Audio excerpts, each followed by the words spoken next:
Welcome back to yet another season of My Life as a Villainess, All Routes Lead to Doom, where we learn how being kind and genuine can quite literally save your life.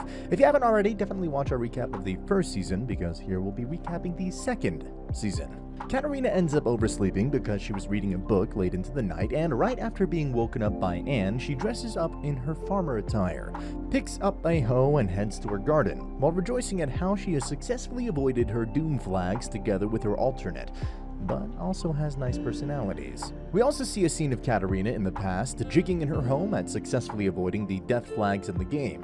Her parents are worried about her.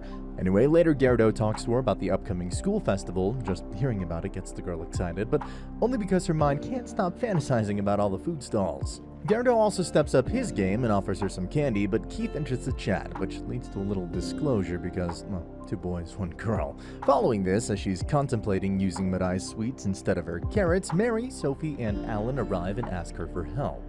Looks like they need some extra hands for the play they'll be performing at the festival.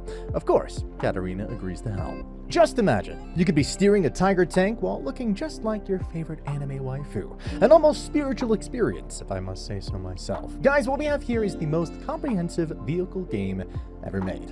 War Thunder. With PvP battles featuring over 2,000 ridiculously detailed tanks, planes, helicopters, ships, and every single one of them modeled down to its individual components, there's a wealth of playstyles for you to choose from. You can play the game at any level or playstyle you want. Just get your wheels moving and declare the reckoning. But that's not enough, is it? From historically authentic experiences on the battlefield, personalized vehicles, and an endless amount of user-made skins, you'll be pleased to know that a number of the skins are modeled after popular anime characters. You can get as many of them as you want. Almost every vehicle in the game has an anime-themed skin. Even if it doesn't, you can easily make one, and you can also download an anime voice pack. This is to both look and sound like your favorite anime character as you wage war on others. You see, War Thunder now has the best of both worlds, anime and battles. And what I personally love the most about this game is the care they've put into crafting this world. The attention to detail, landscapes, graphical elements, and especially sound effects. It just feels surreal to see and play. Seriously, you learn so much about aviation history, physics, battle tactics, and all the other things that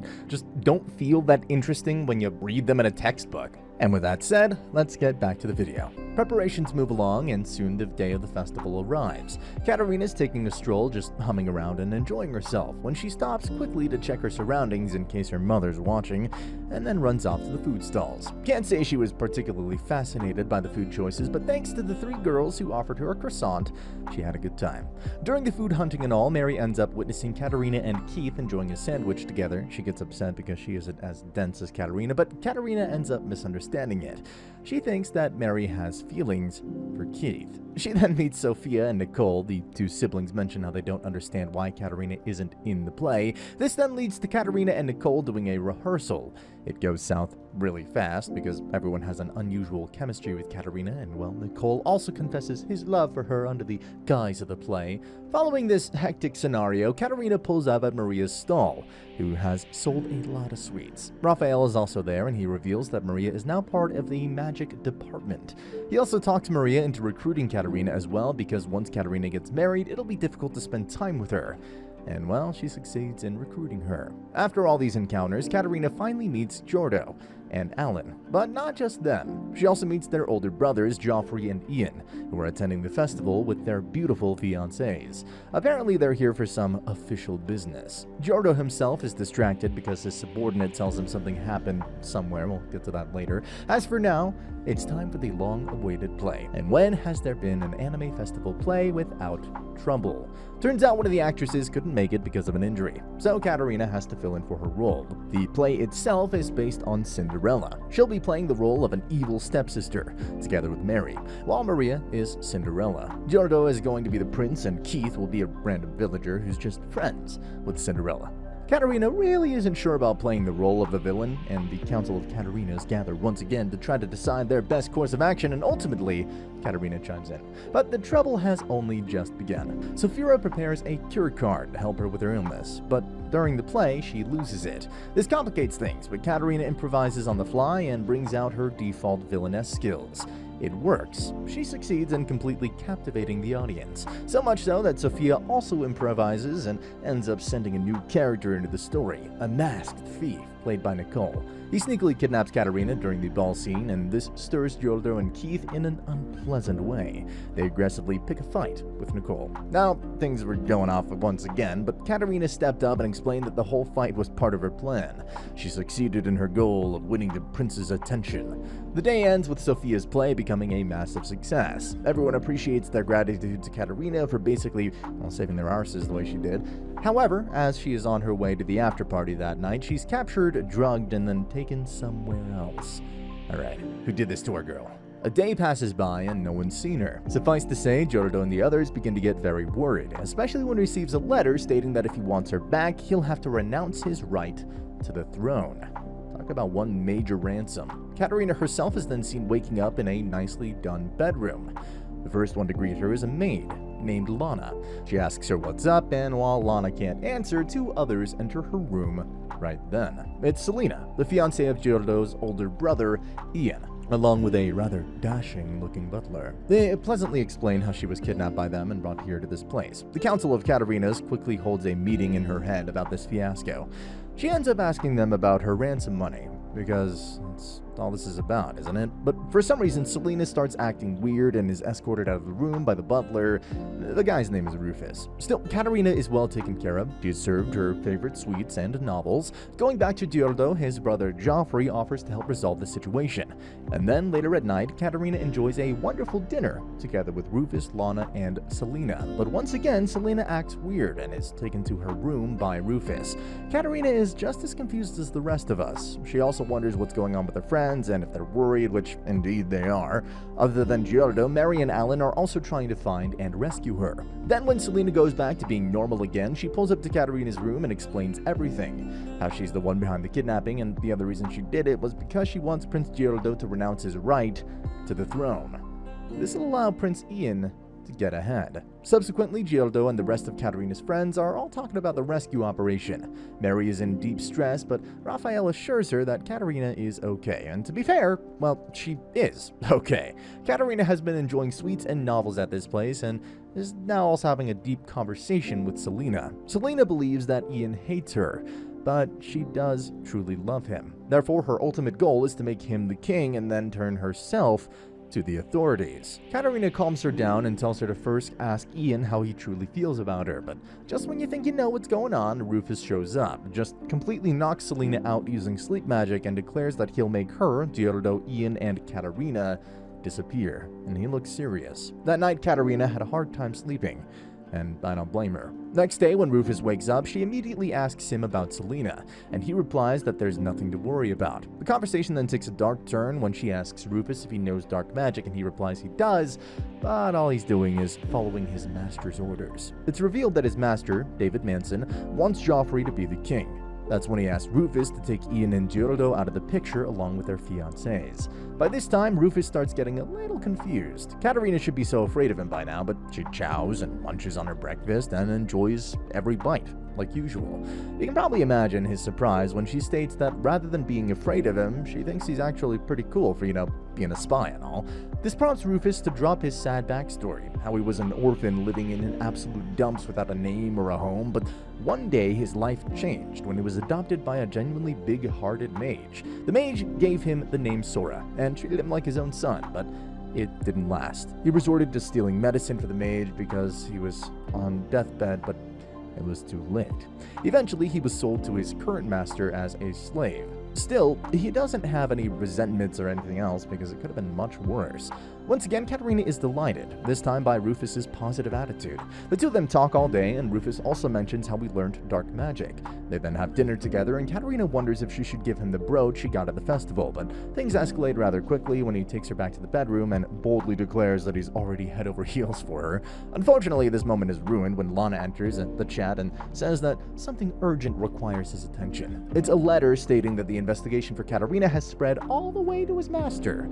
Their plan has been exposed, and now it's only a matter of time before he is arrested by the authorities. Rufus takes this moment to promise Katerina that if they ever meet again, they'll travel the world far and wide. He also makes sure to shamelessly leave behind a love bite.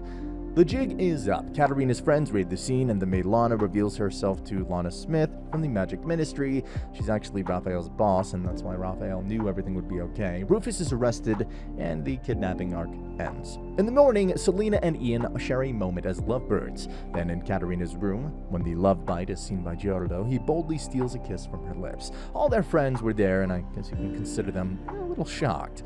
When she herself wakes up, she dismisses the kiss as a dream, but everyone's now a little too overprotective of her because they're also in love with her and don't want her fiancé kissing her no more. By the way, you know how maid Lana turned out to be Lana Smith from the Magic Ministry? Well, it turns out she's actually Susanna, Joffrey's fiancée. The woman is a master of disguises. She's like Lord Forger from Spy Family. She fooled everyone in the series and, well, the rest of us. We see her talk about the recent ordeal with Joffrey. The man then takes the conversation into a different direction. He begins talking about just how much he loves his little brothers. Coincidentally, Giorgio and Alan meet each other and talk about their childhoods. How Joffrey may be too much, but he's always been there for him. Growing up, Alan was sick and required care by their mother at all times, while the others were raised by the maids and butlers. This led Giorgio to become cold and apathetic because their mother was always with Alan, while Alan became insecure because everyone would compare him to Giorgio. But thanks to Katarina's influence, the two of them have changed for the better. Speaking of these brothers, we also have Prince Ian. He and Selena seem to be doing well. This recent experience has made him realize that Joffrey's just a doting brother, and nothing more. Regardless of what nobles want, the four brothers care for each other more than the throne. Joffrey then tells his fiancée to be careful because there are plenty of people after her family's dark magic knowledge. Then you have Katarina. She breathes a sigh of relief now that she's finally had a moment to herself, but Giorgio comes out of nowhere and kisses her yet again. That's right, girl. This man is in love with you. Later, the prince invites her to his family's vacation at a private villa, hoping to have some good alone summertime with her, but Alan being Alan ends up inviting everyone else as well and annoys the living daylights out of Giorgio. He goes through the 5 stages of grief in a single moment, accepts things the way they are, and then announces a special event for tonight. When Katarina is alone, she wonders about her current relationship with Giorgio. It's obvious that he's in love with her, but it isn't easy, is it? She can't say she has the same feelings, and she's not sure if she wants to marry into a royal family, because that may very well be the end of her lively, carefree lifestyle. Maria finds her and the two of them talk. They reminisce about the old days, and also about the days that are yet to come. The other girls, Mary and Sophia, also join them. It starts raining, and the girls find shelter in a nearby cottage. This makes them recall a memory from their early days, how they all searched for the ghost near the forest, but the ghost was actually Katarina's mother, scolding her for always climbing the trees. The dark clouds made her shadow look like a ghost, so that was all there was to it. But be that as it may, when the rain clears up and the girls leave the cabin, they're delighted by a wonderful scene. As for the special event Giorgio promised, it turns out to be fireworks display, which everyone participates in. Moving on to the next arc, we're at the Department of Magic. It seems Rufus, or should I say Sora, was taken under Luna's wing, and Raphael helps him with some documents. Katarina and the others also visit the Department of Magic the following day. Sora and Raphael greet them, and Katarina starts talking to Sora. Immediately, all of her friends realize how much they hate Sora. Anyway, Lana herself shows up and decides to show them the wish-granting dollhouse. Unfortunately, she had to leave before she could show this dollhouse is capable of because, well, others required her help, but her absence wasn't enough to contain Katarina's curiosity. She opens the door and it just sucks everyone inside. Inside the dollhouse is a different reality. Everyone is seen living their ideal lives. Alan is a bird just chirping around, Nicole is a cat, Sophia's a fairy, Giorgio is actually a captain of a ship, while Katarina is just lying on a bed, reading novels, doing nothing. She's happy. And that sounds like a wonderful way to live. Lana then asks Raphael and Anne to go inside the dollhouse to put things to rest by finding the doll that controls the dollhouse, where they witness the dream lives of the other three. We're talking about Mary, Maria, and Keith. Mary's all about taking Katarina away from him. Mary's totally on the juice, just baffled from head to toe, and looks like Keith seeks everyone to be gender swapped for whatever reason, and finally finds Katarina. But by this point, Raphael is liking this place a little too much and doesn't want to leave. But Katarina helps him snap out of it and then also defeats the doll boss. Once they're out, Katarina shows interest in everyone's dream. But Anne knows better than to break the privacy laws. She doesn't reveal anything. Next up, we have Troubles of the Heart. Nicole and his father attend an arranged marriage meeting. Maybe it's about time he moves on from Katarina. Raphael talks to Nicole about this, and he tells him whatever it is, he has to follow his heart. and not lie to himself. But as Nicole thinks about this at night, he realizes that if he truly follows his heart, he will always be alone, because the one he loves is Katerina. This makes him finally make up his mind. It's time to move on. We have a short scene with Ginger being a tsundere towards Katerina, even though Katerina just wants to help, and then we go back to Nicole's troubles. He and his father start going through a stupid number of marriage proposals. Although Nicole is serious, he ends up rejecting them all. At night, Sophia notices him being a little gloomier than usual. She asks what's up and gives him books called Conspiracy, Betrayal, and Stolen. Now, one of the girls in the marriage proposals is Frey Randall, and she's going to be the next student council president after Katerina and the others graduate. When Nicole sees her the next day, she tells him the truth, how she has no interest in him whatsoever and was just following her parents' wishes. But as they continue to talk, the two of them find each other to be surprisingly easy to talk to. When the day ends, Ginger kinda overhears two random nobodies talking trash about her, but Katerina pulls up and tells them exactly how wrong they are. Ginger then walks together with Frey, where they talk about the recent stuff, especially about Frey's marital meeting with Nicole. So what came out of it? Well, once night rolls around, Nicole learns about how his father married his mother. It seems his mother was also someone else's fiancée before she became his father's bride. The one who reveals this story is Sophia. This causes Nicole to tell his father that he is indeed rejecting all of the proposals. Every single one of them. Now that there was hope, Nicole starts from square one by using the oldest trick in the book. He asks Katerina for some good romance novels. And this brings us to the final arc of the second season. When Keith enters Katerina's room, he sees a lot of gifts all over the place, and they're from Giordo. The two of them go on a walk together, but Giordo shows up out of nowhere and tries to talk to her fiancé, but Keith tells him to stop because he's making Katerina uncomfortable. Yeah, I don't know what's up with these relationship dynamics, guys. Anyway, Mary and Alan show up as well. Giordo is told that he still has a lot of student council work left to finish. He doesn't care though and decides to hang around when Katerina goes up with Sophia and Maria. In the evening, Katerina and Keith continue their conversation, how she joined the Department of Magic to delay her marriage, and how she doesn't even want to marry. But the next day, when she's done with her usual farming troubles, she finds out how Keith has gone missing. This throws her head in a loop because her mother explains that he ran away because of her never giving him any attention. Suddenly, the Council of Katerinas have their obligatory meeting. Then it's time to leave and search for Keith. Giordo's ready to help, and Lana Smith also shows up with an item called Alexander that's pretty handy for tracking people. I don't know why, but the idea of magical tracking devices always kind of creeped me out. Of course, she's also there to help along with Sora and Maria. Together, they all set out to find Keith. Meanwhile, we see Keith was actually abducted by his scumbag brother, Thomas, and his accomplice, who seems to be a crazy young girl. All of them search and search, but it's already evening. They still have no clue whatsoever, so they stop at an inn to breathe a little. Gerald notices Katerina showing interest in a certain trinket and decides to get it for her. He's trying to get even closer to Katerina, but this time you have Sora trying to do the same. That night, Maria and Katerina spend some time talking to each other after dinner and then pass out. Come next morning, they continue the search. As for Keith, that accomplice girl tells him that she's going to be a part of their dark magic experiments. Her name is Sarah, and she seems utterly insane.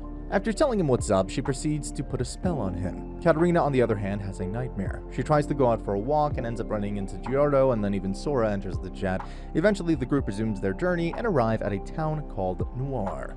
Here, they split up and search for clues. Katerina and Sora end up together, but despite all the searching, they couldn't find anything. However, Maria is able to spot someone giving off strong dark energy, which ends up disrupting her. Meanwhile, Lana and Raphael finally figure out Keith's location. He's in a mansion close by. Lana explains this to everyone and states that they'll be heading to that mansion earlier next morning. Once again, Katerina has a dream about Keith. When it's time, they all head out to the mansion situated on the outskirts of this time. Maria can't help but be repelled by the extraordinary amount of dark energy coming out of that place. This didn't look very good. Lana ends up calling for backup because they're gonna need it, but it'll take them another day to arrive. But by this time, Katerina can't wait any longer. So she braces herself to go inside all alone, and Giordo says he'll follow suit. Seeing this, Lana had no choice but for all of them to go inside.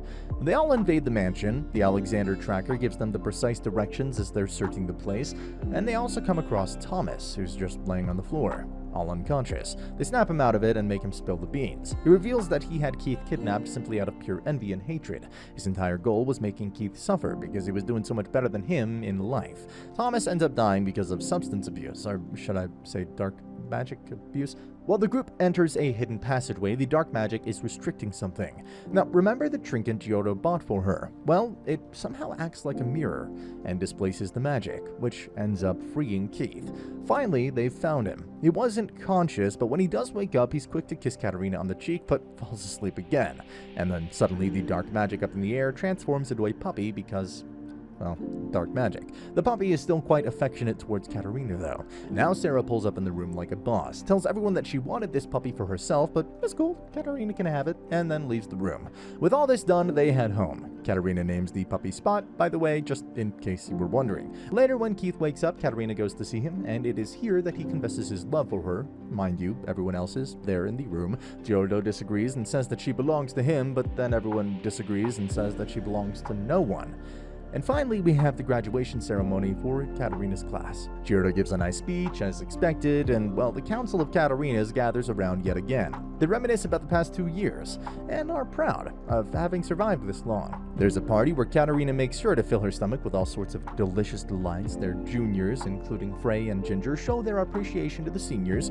The 2 girls hand in tokens of appreciation to Katerina, and next comes the after party. Joffrey, Suzuna, Ina, and Selena attend the after party as well. Giorgio asks Katerina for a dance, and yes, they do dance, but then Keith and Nicole also ask her for the same. Once again, time for food. God, what is it about anime and always making me hungry?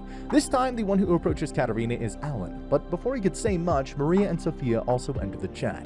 Overall, the graduation party was full of life, but this leads to an awkward scene between Keith and Katerina as she shows him her pajamas, and then ultimately, you have all the girls having their pajama night in her room.